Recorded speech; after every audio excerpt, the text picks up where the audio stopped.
Tantor Audio, a division of Recorded Books, presents My Daughter Left the Nest and Returned an S-Rank Adventure, Volume 5, by Mojikakiya, translated by reunite, narrated by Derek Shoales. Chapter 58. It was a memory cast in sepia. It was a memory cast in sepia. Light and shadow were distinct, but other colors were rather muted, and neither the billowing breeze nor the rustling grass were discernible details. It was as though the whole scene was being viewed through a thin curtain. The sun was at its zenith, and the light that filtered through the leaves was blindingly bright, so much so that the baby had to squint to look around. There was another figure present, a woman, it seemed, with the radiant sun shining behind her. Her well-tailored clothes had worn out in places, and they were covered in conspicuous spots of grime. She appeared to be in pain, her every breath coming out as a shrill whistling sound. Misery was etched on her pale face, and there were traces of tears lingering on her cheeks. "I'm sorry, but please," she muttered, praying. She placed braided dried herbs over the baby and gently kissed her cheek as a gust of wind rocked her hair. Her smile seemed lonely, as though she was saying goodbye. "What's wrong?" the baby wanted to say, though she wasn't yet up to the task of vocalization. She could only just manage to mewl out a whining noise from her vocal cords. The woman took a deep breath and looked around. "Before they find us," the woman muttered, her hands clasped in front of her chest and her gaze cast sorrowfully downwards. "It will be all right. I'm sure someone nice will find you." The woman's form shimmered like a mirage, and then she was gone. There was one final large gust that blew down the leaves from the autumnal trees. It was impossible to know how long it had been since the woman had vanished. The sun was so warm, and yet the wind was cold. The child grimaced as a sense of desolation began to set in, before bursting into tearful wailing. There was a sudden rustling noise, the sound of someone or something parting the thicket, and of feet crushing dry grass and fallen leaves. "Well, I'll be." A warm, very reassuring hand raised the child. Her black eyes reflected red hair and a bewildered expression. Orphan had entered the thick of winter, with snow falling day after day and turning the city white.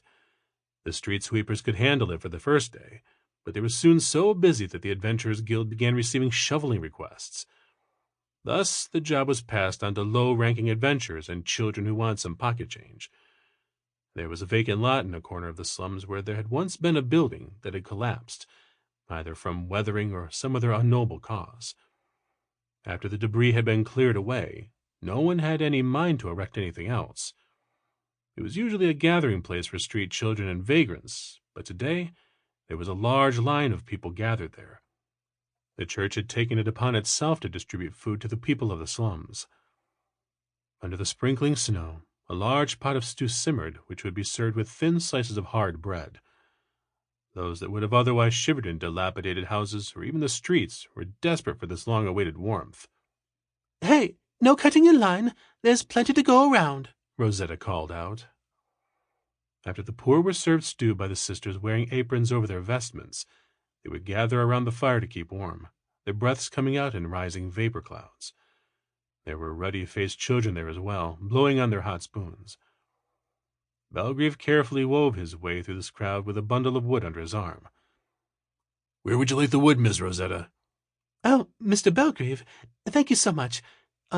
Yes, this should be good, right here." Belgrieve placed the wood where she had pointed with a noisy clatter. The flames beneath the pot had died down to smoldering embers now, though they still emitted plentiful heat. Belgrieve added a few logs atop the charcoal, the fine splinters on their surfaces snapping as they burned. Meanwhile, Charlotte was hard at work stirring so the stew didn't burn. She wore a fluffy knit cap pulled down so far it covered her eyebrows and almost concealed her face, even with her hair bundled up underneath it. Having once proselytized for the glory of Solomon and sold talismans to the people of the slums, Charlotte wanted to do something to atone for her deceit. At first, she had tried to return their money, but there was no way of knowing who had actually bought the talismans. To make matters worse, many of her victims acted high-handed with her simply because she was a little girl. Without keeping a single coin for herself, she donated all the money to the church in hope to, even in the slightest way, pay back the community she had wronged by helping with the food distribution programs. Nevertheless, her albino features made her stand out. Although silver hair wasn't uncommon, pure white hair was an oddity. She couldn't accomplish much if people recognized her on sight and went after her, so she decided to disguise herself. Charlotte held a deep loathing for the Church of Vienna ever since she was chased out of Lucretia, but after spending time with Rosetta, the other sisters, and the orphans in their care, that hatred had abated somewhat, and she had once been a pious believer in any case. Thus, she reached the conclusion that whatever church the higher-ups in Lucretia had turned into a political tool had nothing to do with the faith itself, and that the tenets and beliefs of that faith should not just be denied. With Charlotte as his connection, Belgrieve had visited the orphanage a few times and helped out with odd jobs here and there or played with the children. He didn't hate doing this sort of thing. In fact, he was quite used to working in the cold and was a better helper than most. The orphanage was mostly staffed by women, and they were delighted to have his manpower at their disposal. Eventually, once the sun had set and the last of the stew was gone, the pot was filled with melting snow and given a light scrub. The fire was put out, and everyone packed up to go. "Can you hold that for me, Byaku?" Byaku silently took hold of the handle on one side of the pot. Belgrieve took the other side, and they slowly hauled away the massive pot of thick, heavy iron. Although Byaku staggered a bit, he stubbornly braced his legs and powered through. Belgrieve couldn't help but chuckle. "What's your problem?" Byaku asked. "No, I just thought you were working hard, but maybe you should try training a bit more." Tch! The boy clicked his tongue and shifted his grip. Hey, hold it like that and you'll get soot on your clothes. Kenneth, you damn old timer, just get moving." And with that, Byaku continued trudging, Belgrieve chuckling all the while. After living together a bit, the two had developed a peculiar sense of trust. Byaku was still as brusque as ever, but he wasn't quite so contrarian in his actions now. He had even gone from calling Belgrieve old man to damn old timer. Although this might seem like a turn for the worse, it also meant Byaku was no longer treating him as a stranger. As far as Belgrieve was concerned, it was like he had gained a rebellious son, and that was a bit fun in its own right. Everything else aside, Angeline was his daughter. As a single father, he would always end up treating her carefully. But with Byaku, on the other hand, he felt like he would be forgiven if he was a little less delicate, and teased him a bit more instead of pampering him as he did with Angeline. They would quarrel, and yet somehow make it through the day together. It was quite an intriguing experience. Belgrieve glanced at Byaku to find him scowling and looking the other way. The boy stumbled again and irritably clicked his tongue. They carried the pot back to the kitchen of the church orphanage, where it was then given a more thorough cleaning. Sunset came early in the winter months, and while the skies were still bright, the setting sun was already hidden behind the taller buildings, and the churchyard was cloaked in shadow. The other sisters were scattered here and there, apparently preparing for evening prayer. The voices of children playing in the snow could be heard from the end of the yard. Rosetta brewed a floral tea with a delightful smile. "You really helped us out there, Mr. Belgrieve. Thanks a bunch." "Oh, no, I hardly did anything. Not to mention it was Char's suggestion." After taking off her cap and letting her hair down, Charlotte began fidgeting. With all the scrubbing and washing after the cold winds, the rosiness had spread beyond her face all the way down to her fingertips. Do you think I paid them back, even if only just a little?" "Of course you did, Char. Those feelings will surely reach Grey Vienna above." "Yeah, thanks, Rosetta, for helping me out. And Dad and Byaku, too, of course." Belgrieve grinned and patted her on the head. Byaku shut his eyes and said nothing. After a sip of tea, Belgrieve let out a long breath. The warm drink had been just the thing to fight off the chill. Angeline and her party were out on a request. They were high-ranking adventurers, but that didn't mean they had all the time in the world to play around. It did mean, however, that the amount they earned from a single request was quite literally on a different magnitude from what low-ranking adventurers could earn. Blowing on her cup, Charlotte muttered, "I wonder how they're doing." "They didn't go far, and Kasim's with them, so based on how it goes, they might be back already." They had left the day before to explore a nearby dungeon accompanied by Kasim, who insisted that he wanted to earn his keep and got himself reinstated as an adventurer. Lionel was delighted by the unexpected addition to the guild's ranks. "Come to think of it, Mr. Belgrieve," Rosetta said, already refilling her own tea, "you're not going to have your license reissued?" Belgrieve had to give some thought to his answer. "I don't plan on it.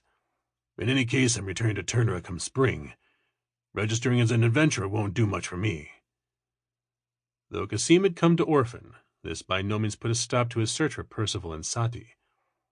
However, he had yet to stumble across any noteworthy leads, and he was still stuck with his lingering regrets. However, Turnera was an important place to Belgrieve, and he couldn't just take off on a whim and leave Graham saddled with Mitt forever. "Looks like I'm old enough to think about it circumspectly," he thought with a wry smile. "I see. So you're leaving. I'm sorry to hear it," Rosetta said, then took another sip.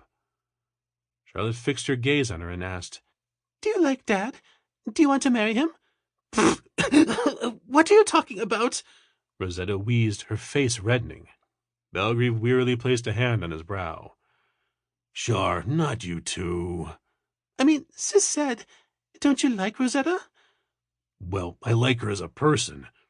But Miss Rosetta is still young. She'd be wasting it on an old man like me."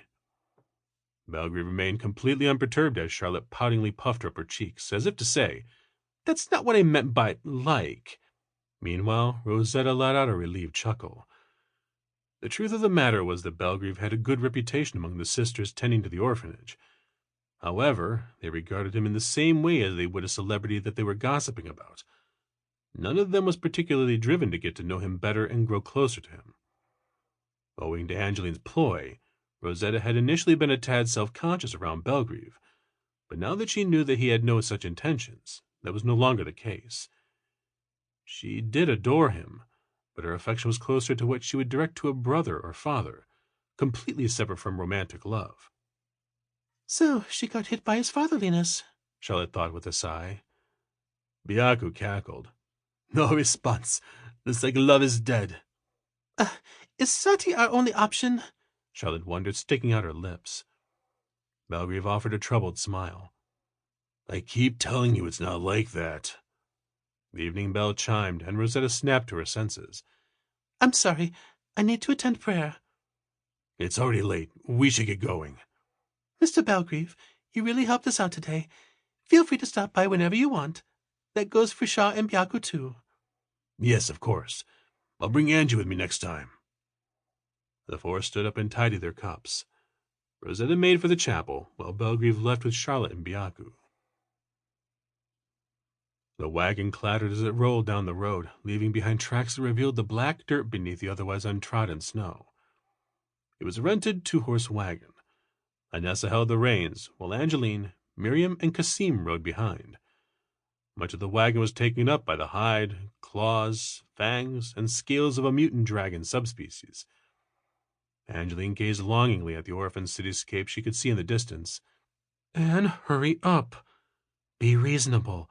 We've got 4 people and a full load of materials." Angeline pouted. She wanted to return to Belgrieve as soon as possible. Swallowing her displeasure, she leaned her back against the sideboard of the wagon. "I wonder what's for dinner," she muttered, apropos of nothing. She couldn't contain her sudden happiness at the thought of her father waiting for her at home. Caressing a massive fang, Miriam said, "I was a little expectant when I heard it was a mutant. Turns out it wasn't anything special." "Right, but it might have been a bit rough around the lower ranks. I'd say it's somewhere between A and AA. No match for us. We even had Mr. Kasim, huh?" "I really didn't do anything. You girls are pretty strong." Kasim smirked as he adjusted his hat. Perhaps it was easier for mana to gather in the region around Orphan due to the numerous dungeons dotting the land, a few of which were even high-ranking ones. Dungeons were a fundamental source of various materials, and hunting down the fiends within also prevented them from spilling over to the outside world. Hence, there was demand for as many adventurers as could be gathered to Orphan, which was one of the reasons the city had such a prospering adventurer industry.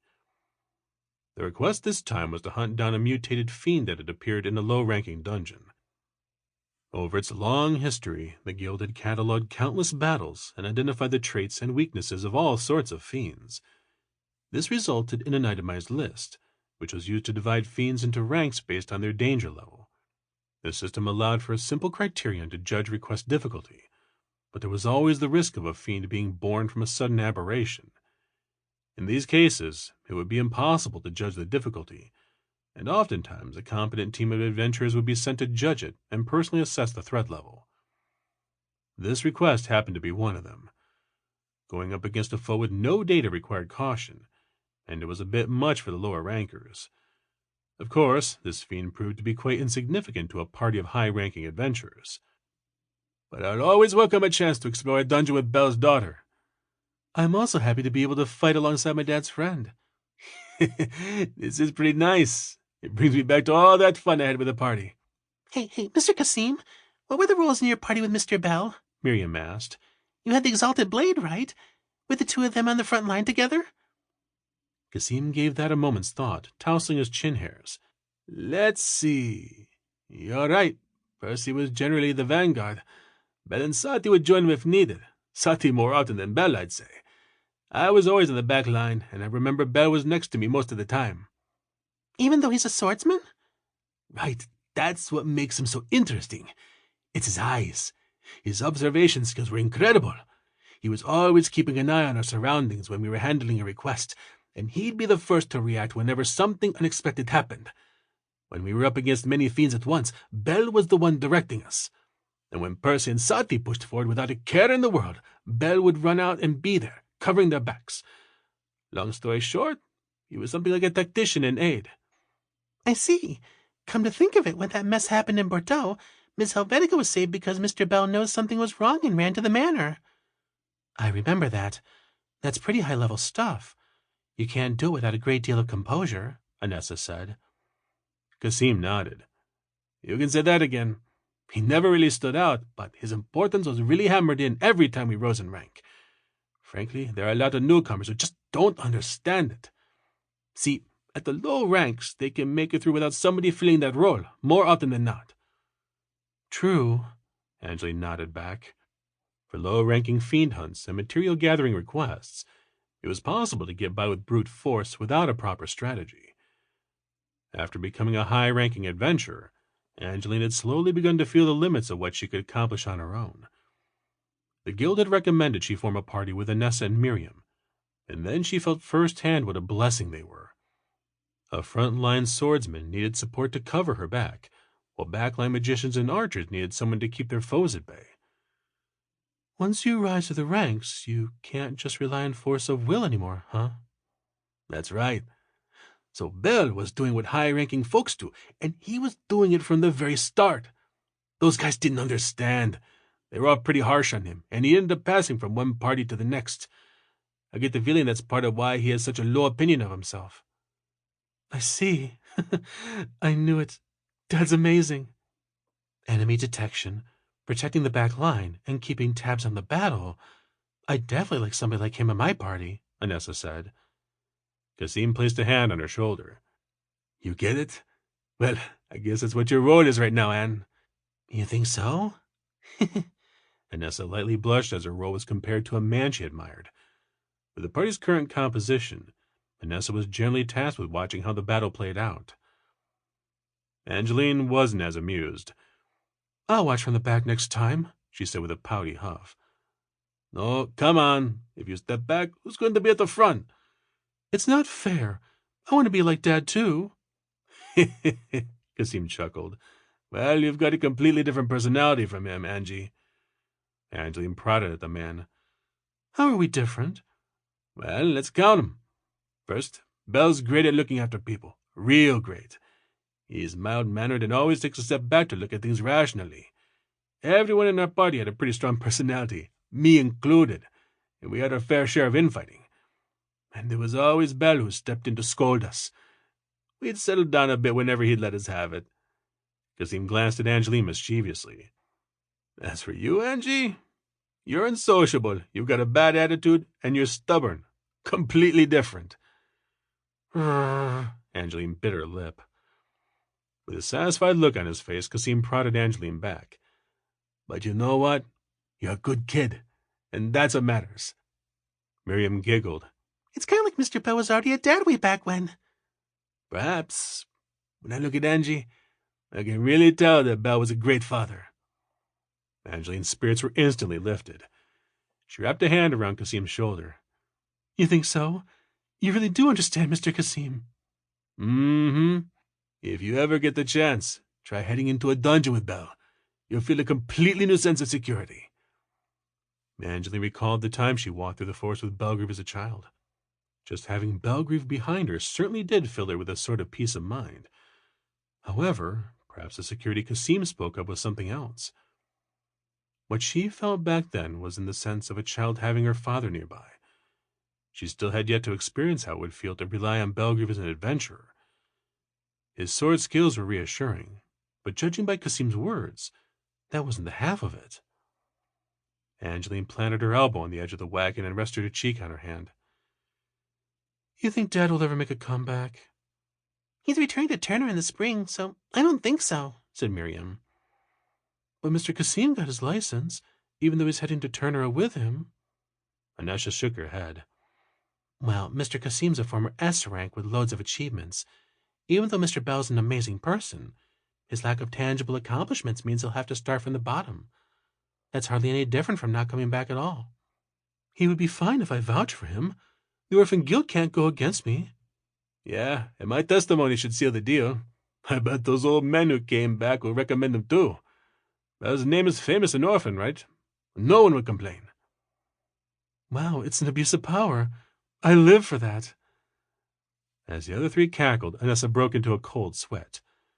Wait, were you serious? I, for one, am serious.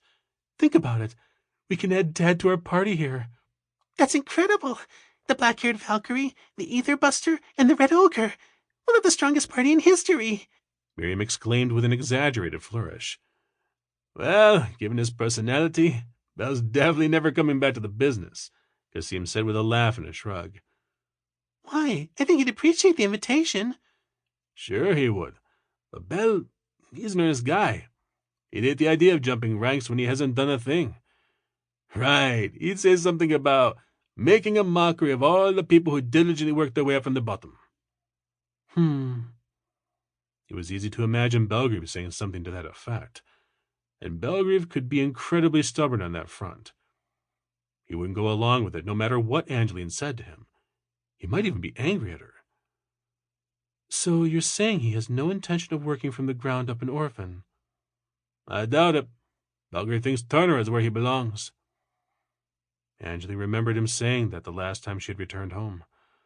Although she wished he had a higher opinion of himself, Angeline admired him for how much he loved his home, and for his simple humility. She hugged her knees and sighed. It was a shame, but she was also proud of him. That earnestness is the best part of him. You can say that again. It saved our butts more than a few times. Yeah.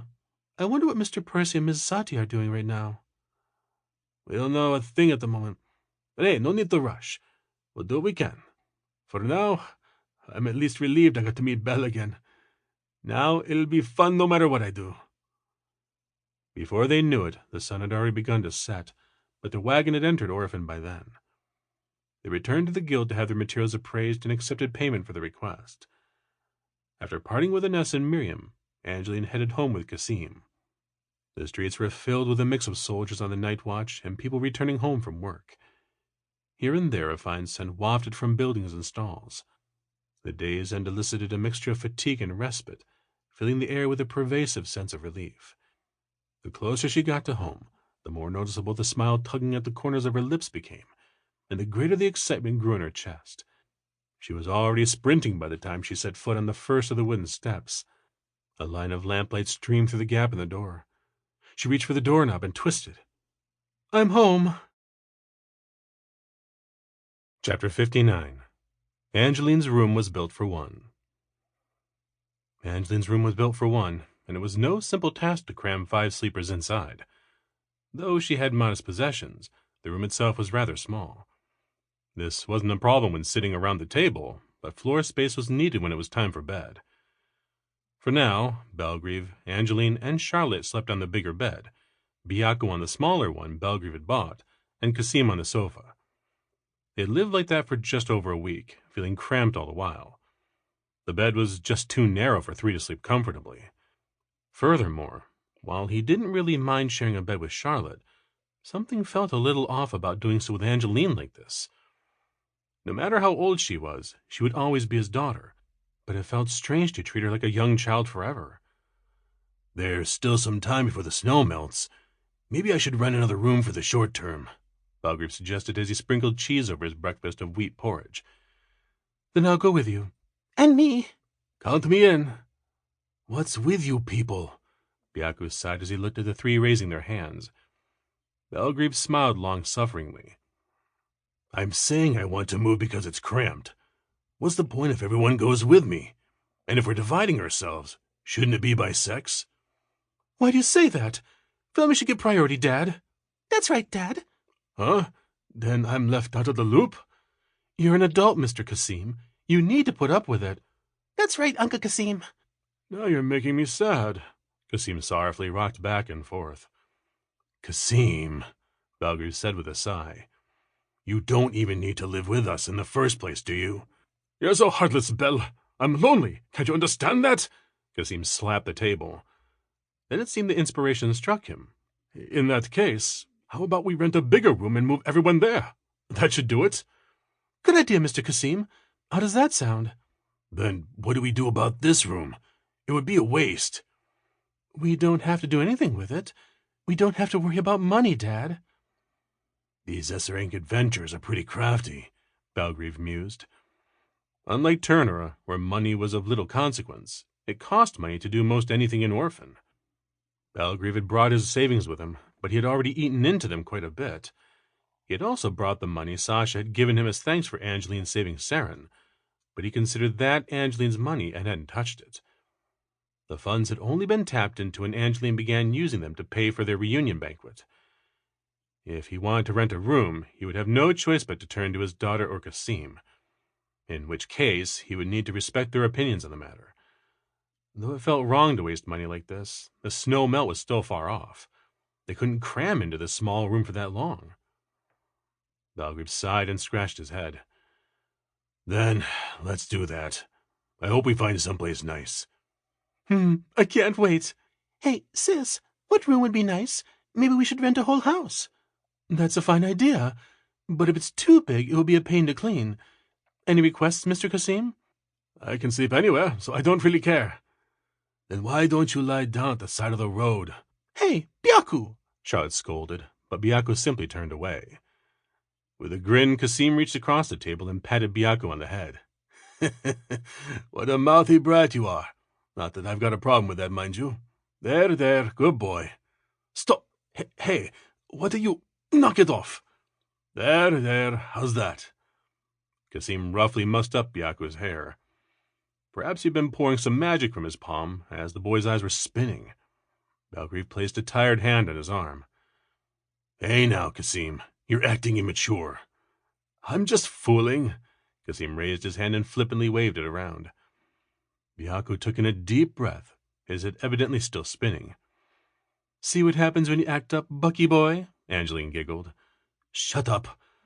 Blast, what an outrageous old man." "It's because you ran your mouth. You know what they say. The mouth is a gate of misfortune, Byaku." Byaku clicked his tongue before gulping down the water in his cup. Belgrieve sighed. "Don't fight over such pointless things. Good grief." "Well, for now, we're house hunting. Let's finish up and head out," Kasim said as he dipped a spoon into his porridge with gusto. It was yet another day of ashen skies and falling snow coating everything in an alabaster sheen. The streets were crowded with people, their breaths instantly turning into puffs of vapor so numerous it was almost as if they were creating the clouds overhead. Orphan's rows of stone buildings were a rather bleak sight to Belgrieve. The walls had been neatly painted when they were first erected, but the colors had all worn away by now, leaving only a peculiarly desolate feeling behind. It had been over a month since he had arrived, the first time he'd roamed this city in 25 years. Now that he was here again, it felt far more weathered than he remembered. Perhaps that was a given, considering the passage of time, but he also suspected his memory. Sample complete. Ready to continue?